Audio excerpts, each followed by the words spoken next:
Welcome students, good morning, good afternoon, good evening. आप सभी अच्छे होंगे, ये ईश्वर से मैं कामना करता हूँ और पढ़ भी अच्छे से रहे होंगे घर पे। हमारे नए सेशन में आपका हार्टिएस्ट वेलकम है। आज के सेशन में हम डिस्कस करेंगे हमारे पार्ट्स ऑफ स्पीच, और पार्ट्स ऑफ स्पीच में हम नाउन के टाइप्स डिस्कस कर रहे थे। तो लास्ट हमारा जो सेशन क्लास हुई उसमें हमारा डिस्कशन था वो था हमारा द मैटेरियल नाउन्स पे। आज का जो डिस्कशन करेंगे वो करेंगे द एब्स्ट्रैक्ट नाउन्स पे। तो हम हमारे इस सेशन में स्टार्ट करते हैं द एब्स्ट्रैक्ट नाउन। तो हेडिंग डाल देते हैं the abstract noun. The abstract noun बिल्कुल सरल और साधारण भाषा में अगर हम बात करें तो एब्स्ट्रैक्ट का मतलब होता है जो दिखाई नहीं दे वो। तो जैसे एब्स्ट्रैक्ट वर्ड है, इस वर्ड के बारे में हम डिस्कस करें यानी कि इसका पोस्टमार्टम करें मान लीजिए, तो एब्स्ट्रैक्ट वर्ड जो है इसका मतलब होता है इनविजिबल। इनविजिबल, ठीक है, इनविजिबल, अदृश्य, ये इसका मीनिंग होता है। ठीक है, इनविजिबल, अदृश्य।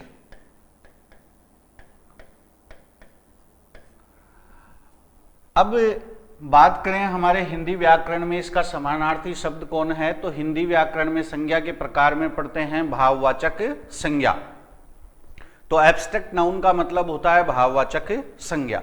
अब बात करें इसकी डेफिनेशन की कि हम इसको किस तरीके से डिफाइन करें, तो एब्स्ट्रैक्ट नाउन जो है, एब्स्ट्रैक्ट जो वर्ड है इसका मीनिंग होता है इनविजिबल, अदृश्य।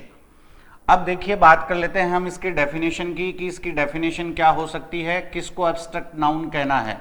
ठीक है, तो देखिए definition, abstract noun, a noun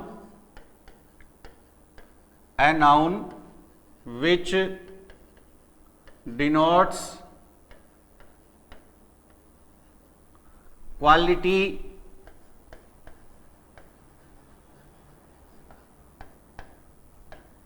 state and action is called abstract noun.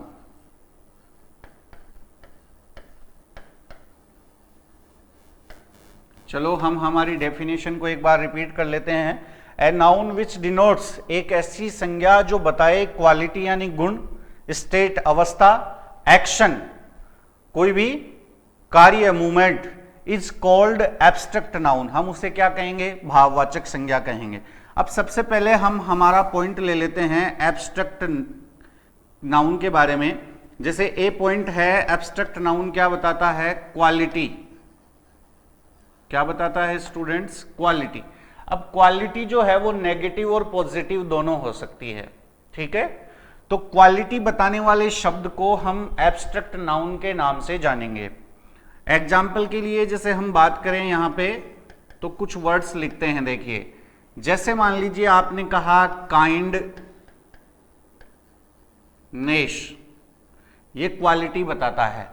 ठीक है, तो ये क्या है, एब्स्ट्रैक्ट नाउन है। फिर इसके बाद में जैसे हमने वर्ड लिखा ऑनेस्टी, तो ये क्या है, ये भी क्वालिटी बताने वाला शब्द है, तो ये भी एब्स्ट्रैक्ट नाउन है। इसके बाद में जैसे हमने शब्द लिखा ब्रेवरी, ये भी क्वालिटी बताता है, तो ये भी क्या हो गया, एब्स्ट्रैक्ट नाउन हो गया। फिर इसके बाद में बी पॉइंट देखिए, हम बात करें कि स्टेट, अवस्था बताने वाला शब्द। ठीक है, ये भी क्या कहलाएगा, एब्स्ट्रैक्ट नाउन। तो अवस्था बताने वाला शब्द जैसे मान लीजिए हम एक वर्ड लिखते हैं फ्रेंडशिप, अवस्था बताता है। फिर इसके बाद में जैसे हमने वर्ड लिखा मान लीजिए बॉयहुड, इससे क्या पता चलता है, अवस्था का पता चलता है, तो ये भी एक अवस्था बताने वाला शब्द हो गया। तो बॉयहुड जो है इसे कौन सा नाउन कहेंगे, एब्स्ट्रैक्ट नाउन कहेंगे। फिर इसके बाद में जैसे हमने वर्ड लिखा चाइल्डहुड, तो ये भी क्या है, अवस्था बताने वाला शब्द है, तो कौन सा नाउन हो गया, एब्स्ट्रैक्ट नाउन हो गया।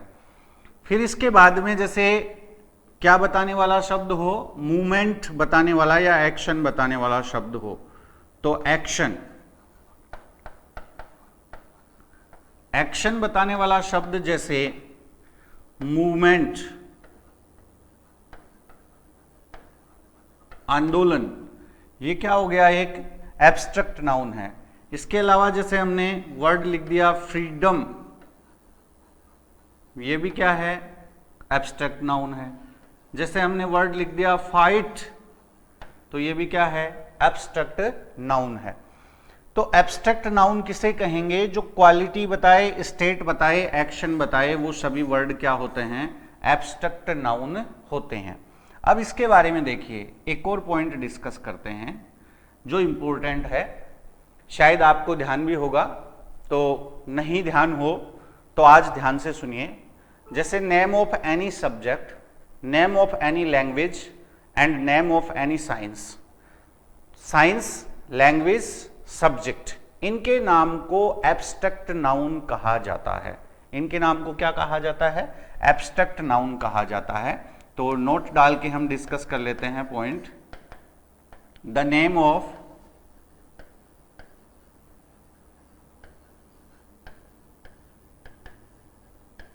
साइंस,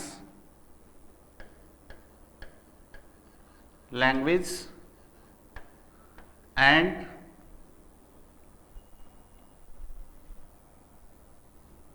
सब्जेक्ट और आर्ट आर कॉल्ड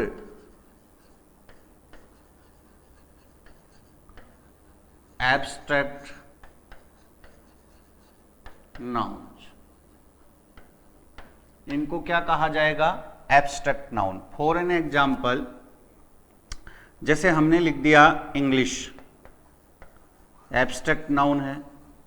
जैसे हमने लिखा हिंदी, एब्स्ट्रैक्ट नाउन है।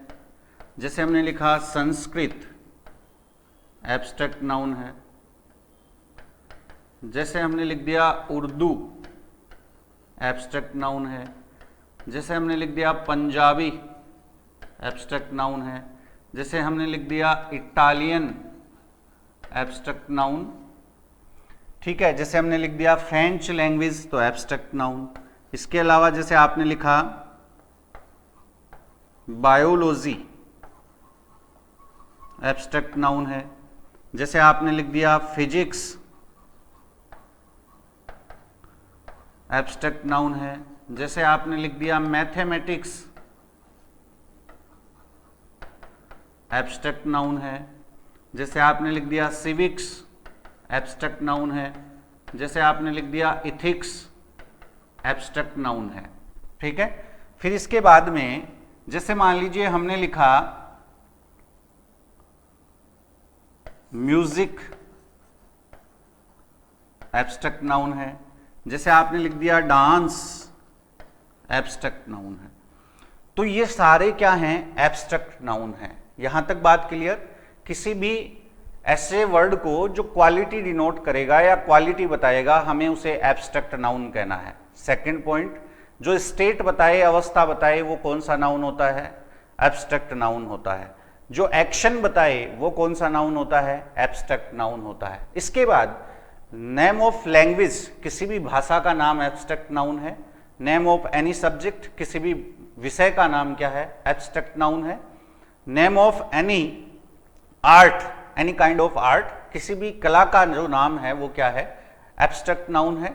इसके अलावा नेम ऑफ साइंस, तो जितने भी जैसे बॉटनी, जूलॉजी, ठीक है। इसके अलावा जैसे हमने मान लीजिए लिखा केमिस्ट्री, बायोलॉजी, तो ये सारे वर्ड जो हमने बोले, ये सारे के सारे कैसे नाउन हैं, एब्स्ट्रैक्ट नाउन हैं। अब बात कर लेते हैं हम किसकी, characteristics of abstract noun. Abstract noun की विशेषताएं क्या हैं, तो देखिए बी पॉइंट डेफिनेशन के बाद में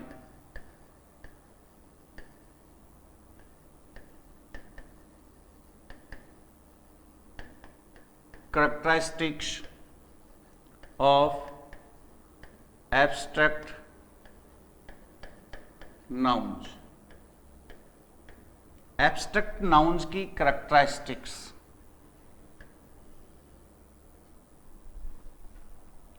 ठीक है, अब यहां पे देखिए एब्स्ट्रैक्ट जो नाउन है, इस एब्स्ट्रैक्ट नाउन की कैरेक्टरिस्टिक्स क्या हैं, विशेषताएं क्या हैं, ये बात करें तो देखिए जैसे कॉमन नाउन में नंबर वेरिएशन होता है सिंगुलर या प्लूरल बनाने का, वैसे एब्स्ट्रैक्ट नाउन में सिंगुलर या प्लूरल बनाने की क्वालिटी नहीं होती है। इसका मतलब ये अनकाउंटेबल होते हैं। There is no number variation in abstract noun. फिर second, all the abstract nouns are uncountable. सभी जो एब्स्ट्रैक्ट नाउन्स हैं वो क्या हैं, अनकाउंटेबल हैं। अनकाउंटेबल हैं तो they always remains in singular number, इसलिए हमेशा कौन से नंबर में रहते हैं, सिंगुलर नंबर में रहते हैं। ये इनकी विशेषता हो गई। अब बात करें कि ये विशेषता जो है ये हमारे लिए काम कैसे आएंगी। हमें पता चला कि ये अनकाउंटेबल हैं। अनकाउंटेबल हैं इसका मतलब इनका प्लूरल नहीं बनेगा, यानी इनके किसी भी के भी साथ हमें एस, ई एस या आई ई एस नहीं लगाना है, एक पॉइंट। दूसरा पॉइंट है कि ये अनकाउंटेबल हैं तो इनसे पहले किसी इंडेफिनिट या डेफिनिट आर्टिकल का प्रयोग भी नहीं किया जाएगा, सिंपल रूल एंड रेगुलेशन के अकॉर्डिंग। तो यहां पे देखिए हम दो पॉइंट डिस्कस कर लेते हैं। देयर इज, पहला है there is no number variation. पहली बात कि इनमें नंबर वेरिएशन नहीं होता है, यानी हम क्या कह सकते हैं, abstract nouns are always singular. ये हमेशा क्या रहेंगे, सिंगुलर रहेंगे, एक पॉइंट। दूसरा पॉइंट है abstract nouns are uncountable. Abstract noun जो हैं वो अनकाउंटेबल हैं। अनकाउंटेबल का मतलब है they do not receive counting और न्यूमेरियल एडजेक्टिव्स। इनसे पहले काउंटिंग या न्यूमेरियल एडजेक्टिव्स नहीं आते हैं। ठीक है, जैसे 1 2 3 4 5 6 7 ऐसे नहीं आता है। जैसे हम ऐसे नहीं बोल सकते सम इंटेलिजेंसी, ठीक है, मैनी इंटेलिजेंसी, फ्यू इंटेलिजेंसी, ऐसा नहीं बोला जा सकता। तो इनसे पहले काउंटिंग प्लस न्यूमेरियल एडजेक्टिव्स का प्रयोग नहीं होता है। तो न्यूमेरियल एडजेक्टिव्स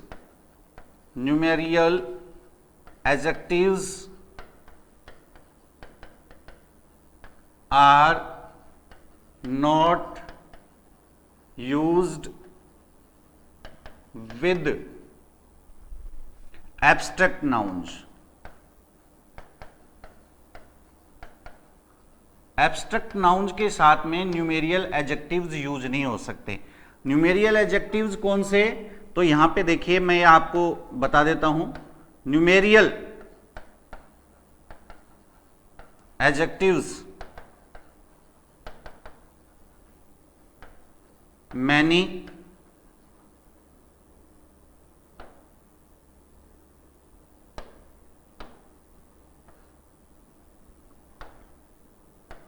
मैनी, सम, few, both, all.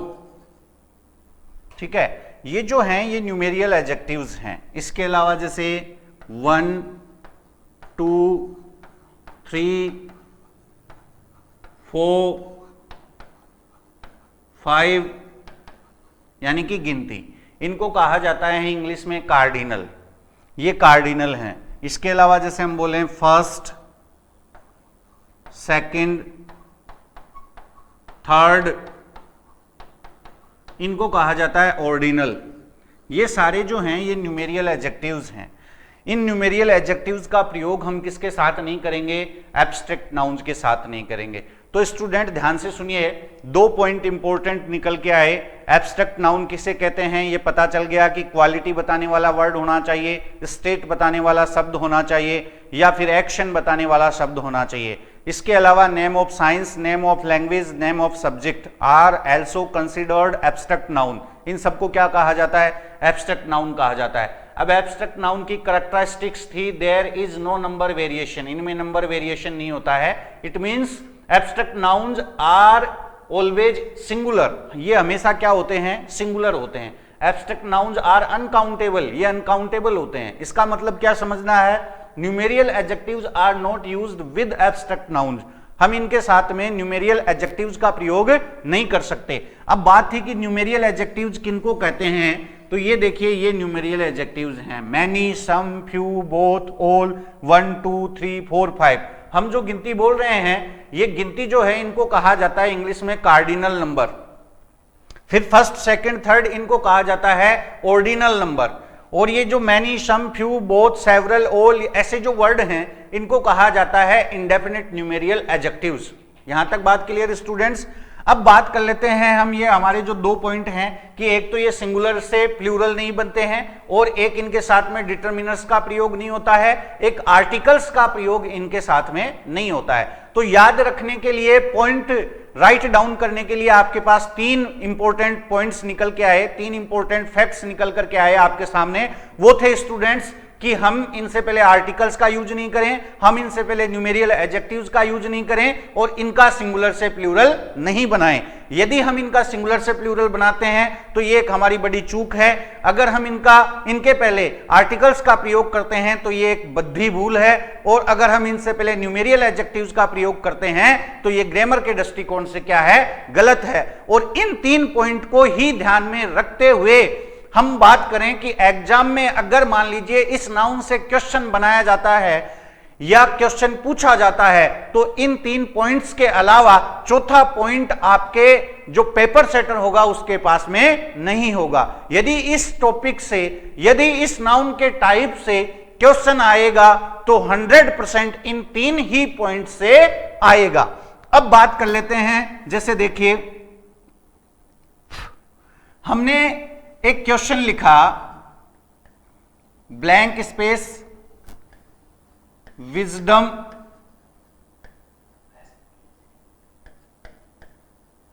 Page, good results, full stop. अब यहां देखिए, यहां पे ब्लैंक स्पेस दे दिया गया। अब आपसे क्वेश्चन पूछ लिया गया, 4 ऑप्शन दे दिया, एन, बी ऑप्शन दे दिया, ए, सी ऑप्शन दे दिया, द, और डी ऑप्शन दे दिया 0 आर्टिकल। अब आपको छोटा सा पॉइंट यदि पता है क्या, कि एब्स्ट्रैक्ट नाउन जो हैं उनसे पहले हम आर्टिकल्स का यूज नहीं करते हैं। तो ये जो हमने लिखा इससे पहले आर्टिकल नहीं आएगा, क्योंकि ये कौन सा नाउन है? एब्स्ट्रैक्ट नाउन है, यानी इससे क्वालिटी का पता चलता है। तो आपका आंसर a जाएगा 0 आर्टिकल। क्या आंसर आ जाएगा स्टूडेंट्स आपका? 0 आर्टिकल। जैसे देखिए इसके बाद में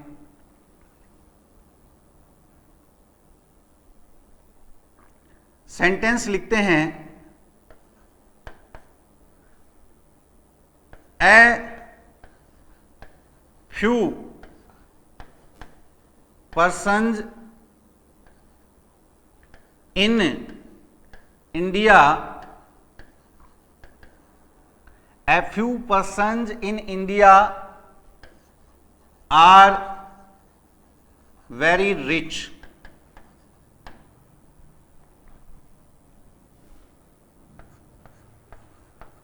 They all shows several, they all shows several kindness in the in the bad situations. अब यहां देखिए ये एक सेंटेंस लिख दिया हमने, अब इसके टुकड़े कर देते हैं, यानी इसको डिवाइड कर देते हैं। A few person, a part, in India are very rich, B part, they all shows, C part, और ये डी पार्ट, और लास्ट में आ गया आपके नो एरर, ये ई पार्ट हो गया। ठीक है, A part, B part, C part, D part और ई पार्ट। अब ऐसे जो क्वेश्चन आते हैं उनमें यह पूछा जाता है कि आप इस क्वेश्चन को ध्यान से पढ़िए। अगर इस क्वेश्चन के किसी एक पार्ट में, किसी एक सेक्शन में, किसी एक पोर्शन में अगर ग्रामर के दृष्टिकोण से कोई गलती है तो आप उसे पता कीजिए और उसको आंसर क्लिक कर दीजिए, और अगर नहीं है तो लास्ट में जो नो एरर दे रखा है वो आपका आंसर होगा। अब यहां पे देखिए, जैसे मैंने बोला a few persons in India, तो देखिए फ्यू, ए फ्यू और द फ्यू, ये है एक फ्यू की सीरीज, और ये हैं इंडेफिनिट डिटरमिनर्स। क्या हैं स्टूडेंट्स? फिर से बताता हूं, इंडेफिनिट डिटरमिनर्स हैं। हर एक पॉइंट जो है इस सेंटेंस में मैं जो आपको एक्सप्लेन कर रहा हूं वो आपके एग्जाम के दृष्टिकोण से इंपॉर्टेंट है। देखिए दोस्तों, मैं आपको ये तो नहीं कह सकता 5 मिनट में इंग्लिश के जादूगर बनिए, क्योंकि ऐसा तो कोई जादूगर या चुड़ैल ही कर सकती है, और मैं ना जादूगर हूं ना चुड़ैल हूं। मैं आपको एक अच्छे वे में, ऑथेंटिक वे में और अकॉर्डिंग टू सीक्वेंस मैं आपको एक नॉलेज दे रहा हूं, उसे अगर आप कलेक्ट करते हैं तो आपकी जो आप एग्जाम देंगे यह नॉलेज आपको आपकी एग्जाम में मदद करेगा। ठीक है, तो देखिए ध्यान से, हर एक इस सेंटेंस के पूरे का मैं आपके सामने एक पोस्टमार्टम करता हूं, यानी कि पूरे को तितर बितर करके हर एक वर्ड के बारे में आपको एनालिसिस करता हूं। ध्यान से सुनिए। ए फ्यू पर्सन्स, तो ए फ्यू जो है वो एक डिटरमिनर है, इंडेफिनिट न्यूमेरियल एडजेक्टिव भी है। इसकी खास बात यह है कि फ्यू के बाद में हमेशा जो नाउन आता है वो प्लूरल होता है, यानी कि पर्सन लिखा जाएगा। अगर पर्सन लिखा होता तो यहीं पर एरर हो जाती। और ऐसे क्वेश्चन अगर आपने पेपर दिए हैं या आप सोल्व करते हैं, जो पिछली भर्तियों में पेपर लगे हैं, तो निश्चित आपको ऐसे क्वेश्चन हर जगह मिल जाएंगे, हर एग्जाम में मिल जाएंगे। तो ए फ्यू पर्सन, तो फ्यू की तीन एक सीरीज है जिसमें few, a few, the few, ये 3 वर्ड शामिल हैं। तीनों को डिटरमिनर और इंडेफिनिट न्यूमेरियल एडजेक्टिव्स कहा जाता है। जो अच्छे स्टूडेंट हैं, जो वाकई इंग्लिश का नॉलेज रखते हैं, मैं उनके लिए एक इंपॉर्टेंट पॉइंट डिस्कस करता हूं।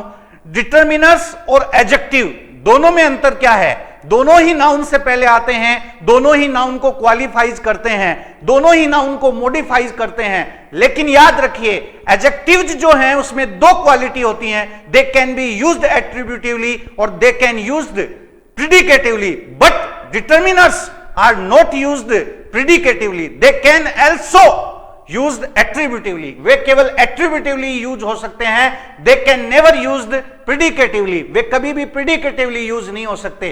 तो यहां पर ये जो है, ये प्लूरल नाउन की जगह अगर मैं यहां पर सिंगुलर नाउन लिख देता तो एक पॉइंट एरर का यही बन जाता स्टूडेंट्स। तो यहां से आपको पीछे जो पेपर हुए हैं उनमें काफी बार क्वेश्चन पूछे हैं। इन इंडिया आर, अब यहां सब्जेक्ट जो है वो पर्सन है, इसलिए यहां वर्ब आई आर। यदि यहां मैं सिंगुलर वर्ब लिख देता तो गलती हो जाती। वेरी रिच, बहुत धनवान है।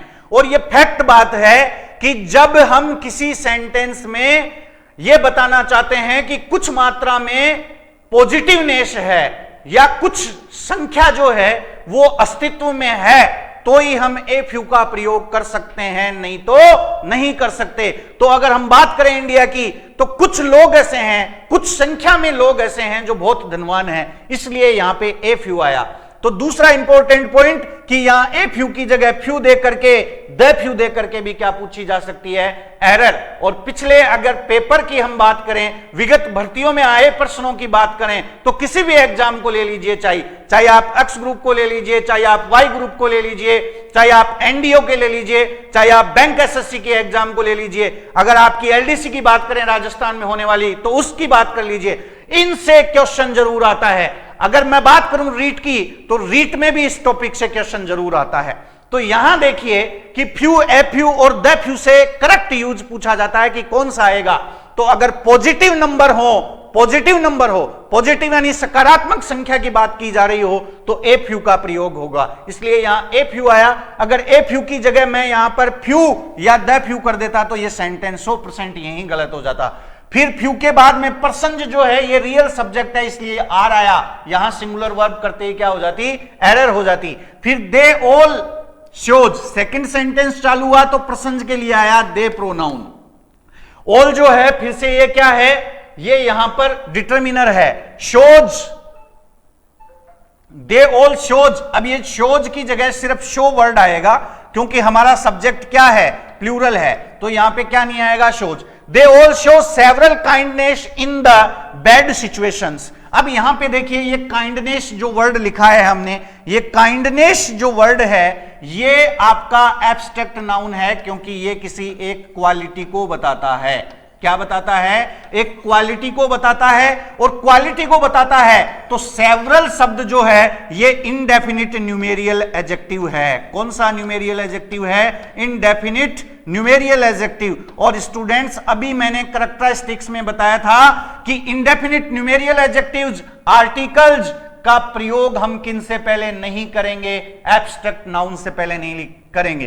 कैरेक्टरिस्टिक्स में मैंने लिखा था एब्स्ट्रैक्ट नाउन्स आर अनकाउंटेबल, ये हमेशा क्या होते हैं, अनकाउंटेबल। इसलिए एक रूल, एक इंपॉर्टेंट फैक्ट सामने निकल करके आता है, numeral adjectives are not used with abstract nouns.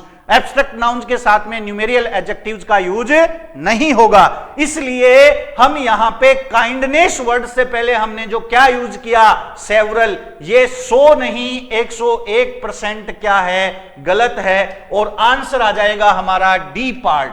और कौन सा आंसर आ जाएगा, डी पार्ट। तो इस सेंटेंस में जितने वर्ड लिखे गए मैंने आपको सभी के बारे में जानकारी दी है। फिर से बताता हूं, ए फ्यू एक डिटरमिनर है जो काउंटेबल प्लूरल नाउन से पहले आता है, तो इसके बाद आने वाला नाउन प्लूरल होना चाहिए। इन इंडिया ये एक नाउन इन अपोजिशन हो गया जो आपके इस पर्सन को क्या करता है, मॉडिफाई करता है, पोस्ट मॉडिफायर का काम करता है।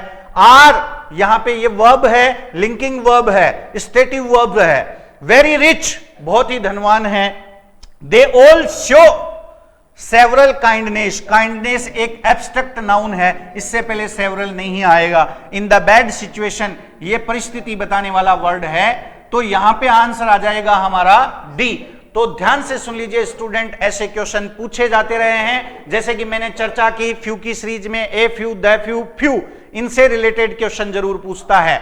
ठीक है, किसी भी एग्जाम की बात करें। इनके बाद में प्लूरल नाउन जरूर आता है, जब सेंटेंस का सब्जेक्ट बनाया जाए तो वर्ब भी कैसी आती है, प्लूरल आती है। तो हमारे एब्स्ट्रैक्ट नाउन की अगर हम चर्चा करें कि ये अगर इनसे क्वेश्चन पूछेगा, अगर इनसे क्वेश्चन पूछेगा तो आप पुलिस की तरह सोचिए। जब पुलिस किसी क्रिमिनल को पकड़ना चाहती है, किसी चोर को पकड़ना चाहती है, तो वो उन सभी रास्तों को बंद करती है जहां से वो भाग सकता है, जहां से वो जा सकता है। तो आप भी एक पुलिस की तरह सोचिए कि पेपर बनाने वाला मुझे क्या पूछ सकता है। अगर इस टॉपिक से पूछे तो वो आपसे क्या पूछ सकता है, ये मैंने रास्ते आपको बता दिए। रास्ते कौन से थे, हमें बंद नहीं करने हैं, हमें उन रास्तों की जानकारी लेनी है। हमें पुलिस बनना है लेकिन रास्ते बंद नहीं करने हैं, हमें उन रास्तों की सिर्फ जानकारी लेनी है। और जानकारी ये थी कि इनके पहले आर्टिकल्स नहीं आएंगे, और आर्टिकल्स का मैंने आपको क्वेश्चन लिख के बताया। दूसरी बात, इनसे पहले किसी भी डिटरमिनर जो कि न्यूमेरियल एडजेक्टिव है या फिर इंडेफिनिट न्यूमेरियल एडजेक्टिव है, उनका प्रयोग नहीं होगा। और इनका प्रयोग करके हमें एग्जाम में क्वेश्चन पूछा जा सकता है। यही वो रास्ते हैं जिनको अपनाकर एब्स्ट्रैक्ट नाउन से पेपर सेटर आपको क्वेश्चन पूछ सकता है। जो भी स्टूडेंट वाकई एसएससी बैंक की बढ़िया तैयारी करना चाह रहे हैं, नॉलेज लेना चाह रहे हैं, वो जिस दिन, मैंने 10 साल के अपने कैरियर में 10 साल हो गए पढ़ाते हुए, बहुत सारे स्टूडेंट एसएससी में लगे, बहुत सारे बैंक एसएससी में लगे, या बहुत सारे नेवी एयरफोर्स में भी लग गए हैं। और राजस्थान के 33 के 33 जिलों में हर जिले में एक टीचर जरूर होगा इंग्लिश पढ़ा हुआ, जो मेरे से पढ़ा लग गया। अब यहां पर देखिए कि ऐसी स्थिति में ऐसे जो क्वेश्चन आते हैं ये टिपिकल होते हैं, और इनमें जो स्टूडेंट हैं वो कम स्कोर कर पाते हैं। ऐसे क्वेश्चन को सोल्व करने के लिए हमें पूरे सेंटेंस में कौन सा वर्ड क्या फंक्शन कर रहा है, ये किस तरीके से यूज हुआ, ये जानकारी होने पर हम इनका सही आंसर निकाल पाते हैं। अब इसके बाद में हम बात कर लेते हैं फॉर्मेशन ऑफ एब्स्ट्रैक्ट नाउन कि जो एब्स्ट्रैक्ट नाउन है वो बनते कैसे हैं। तो हम हेडिंग डाल देते हैं students, formation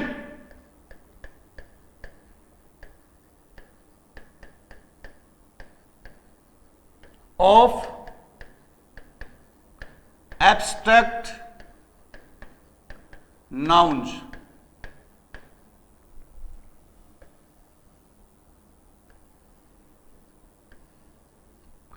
formation of abstract nouns, तो देखिए abstract nouns are formed, abstract nouns are formed, बनाए जा सकते हैं। पहला पॉइंट,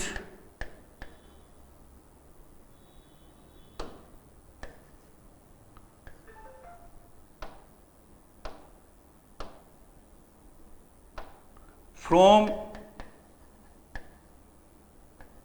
नाउन्स, नाउन्स से बनाए जा सकते हैं। जैसे देखो, मैन वर्ड एक नाउन है, ठीक है। वुमेन क्या है, नाउन है। फ्रेंड वर्ड क्या है, नाउन है। किंग वर्ड क्या है, नाउन है। मदर क्या है, नाउन है। ब्रदर क्या है, नाउन है। इन सब में हम HOOD हुड जोड़ करके क्या कर सकते हैं, एब्स्ट्रैक्ट नाउन बना सकते हैं। जैसे मैनहुड, वुमेनहुड, फिर फ्रेंड के साथ हुड नहीं लगेगा, फ्रेंडशिप, किंग के साथ भी हुड नहीं लगेगा, किंगशिप, फिर ब्रदर के साथ, मदर के साथ हुड लग जाएगा, मदरहुड, ब्रदरहुड। तो हम एक नाउन से क्या कर सकते हैं, दूसरा नाउन बना सकते हैं, और वो क्या बन जाएगा, एब्स्ट्रैक्ट नाउन। ये जो हमने इधर लिखे ये सारे कॉमन नाउन थे। कॉमन नाउन से क्या बन जाएगा, एब्स्ट्रैक्ट नाउन बन जाएगा। अब इसके बाद में तीसरी कैटेगरी देखिए, दूसरी कि और कैसे एब्स्ट्रैक्ट नाउन बनाए जा सकते हैं। तो एब्स्ट्रैक्ट नाउन बनाए जा सकते हैं from adjectives, B, from adjectives, विशेषण शब्दों से भी हम एब्स्ट्रैक्ट नाउन बना सकते हैं। जैसे देखना बोर्ड पे,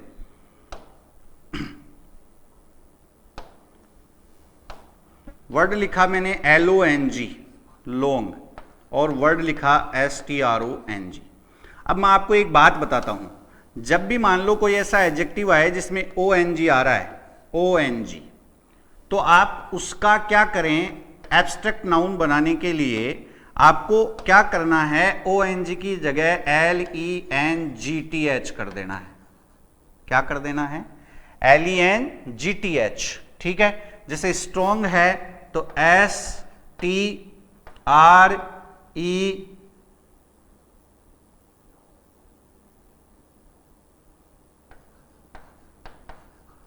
स्ट्रेंथ, ठीक है। वाइड तो विडथ,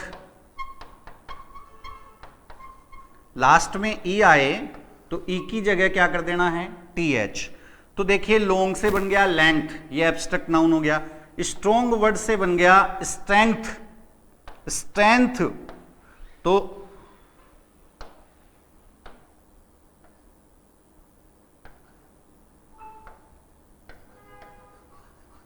ठीक है। इसके बाद में जैसे देखिए हम और बात करें वाइज, तो वाइज से बन गया विजडम, ठीक है। जैसे हम बात करें ब्रेव, तो ब्रेव से बन गया ब्रेवरी, ठीक है। तो हम एडजेक्टिव से क्या बना सकते हैं, एब्स्ट्रैक्ट नाउन। फिर इसके बाद में देखिए नेक्स्ट, एडजेक्टिव के अलावा और किससे बन सकता है, तो थर्ड पार्ट है फ्रॉम वर्ब। फ्रॉम वर्ब, जैसे फ्री वर्ब है तो फ्री से बन गया फ्रीडम, ठीक है। जैसे वर्ब है, यहां पे वर्ब लिखी गई जैसे मूव, तो मूव से बन गया मूवमेंट। तो वर्ब से, एडजेक्टिव से ऐसे हम क्या कर सकते हैं, एब्स्ट्रैक्ट नाउन बना सकते हैं। तो स्टूडेंट्स आपको बता दिया कि जो कॉमन एरर के क्वेश्चन आते हैं किसी भी एग्जाम में, आप चाहे एसएससी की दे रहे हैं चाहे बैंक की दे रहे हैं, और कामना यही है कि आप अपना टारगेट हासिल करें, आप पास करें, अच्छे नंबर से पास करें और अच्छी पोस्ट पर लगें। ये आप सभी के लिए ईश्वर से प्रार्थना और आपके लिए शुभकामना है। लेकिन स्टूडेंट्स, जैसे पिछले स्टूडेंट्स आपके बड़े भाई जो लग गए हैं, जिन्होंने इन एग्जाम को पास किया है, मैं उनका एक्सपीरियंस आपके साथ साझा कर रहा हूं। जब भी बात हुई तो वो स्टूडेंट्स बताते, सर हर पार्ट जो है उसमें अच्छा स्कोर होता है, कॉमन एरर के जो क्वेश्चन आते हैं हम उसमें कम स्कोर कर पाते हैं। तो इसके लिए जैसे मैंने अभी आपको एक क्वेश्चन को हर वर्ड के बारे में बताया कि इससे संबंधित ये रूल है, ये वर्ड ये है, इसलिए ये यहां पर आया, ये इसका काम इस तरीके से कर रहा है। जब हमें ये नॉलेज होता है तब हम कॉमन एरर का जो पोर्शन होता है या जो कॉमन एरर के क्वेश्चन आते हैं हम उन्हें अच्छे से कर पाते हैं। और ये नॉलेज एक लगातार पढ़ते रहने से और एक सीक्वेंस में पढ़ते रहने से आता है। और जो इंपॉर्टेंट पॉइंट हैं उनको राइट डाउन करके और उनको बार बार रिवाइज करके, बार बार उनको याद करके, बार बार रिवाइज करके, जब सेंटेंस आए, चाहे वो ब्लैंक स्पेस का ही हो, चाहे वो किसी और टाइप के क्वेश्चन का हो, जब आप सेंटेंस पढ़ें इंग्लिश के तो ये रूल अप्लाई करें, वहां पर जहां जितना आप जानते हैं वो रूल अप्लाई करें। यानी जैसे एक सेंटेंस में 10 या 15 वर्ड हैं, मैं आपको ये बता रहा हूं कि आप कॉमन एरर के क्वेश्चन को अच्छे से कैसे सोल्व कर पाएं। तो ध्यान से सुनिएगा स्टूडेंट, जब भी आप किसी सेंटेंस को पढ़ें इंग्लिश के, चाहे उसमें 10 शब्द हैं चाहे उसमें 5 शब्द हैं, उसमें जो शब्द आते हैं, जितना आपको नॉलेज है उन शब्दों के सब के बारे में आप अलग से डिस्कस कीजिए और उनकी पहचान बताइए कि ये प्रीपोजिशन है, ये आर्टिकल है, ये डिटरमिनर है, ये एडजेक्टिव है, ये नाउन है, ये इस प्रकार का नाउन है, यहाँ पर ये वर्ब आई है, यहाँ पे ये एडवर्ब है, यहाँ पे इस एडवर्ब की वजह से इस टेंस का प्रयोग हुआ है, या फिर ये नाउन था इसलिए इससे पहले आर्टिकल्स आए हैं, या ये नाउन नहीं इस कैटेगरी का नहीं है इसलिए इससे पहले आर्टिकल। जब आप इस तरीके से करेंगे तो आपकी हैबिट बन जाएगी और आप इन कॉमन एरर के क्वेश्चन को भली भांति या अच्छे से सोल्व कर पाएंगे। Thank you students, next session में फिर मिलते हैं, इससे अगला टॉपिक डिस्कस करते हैं।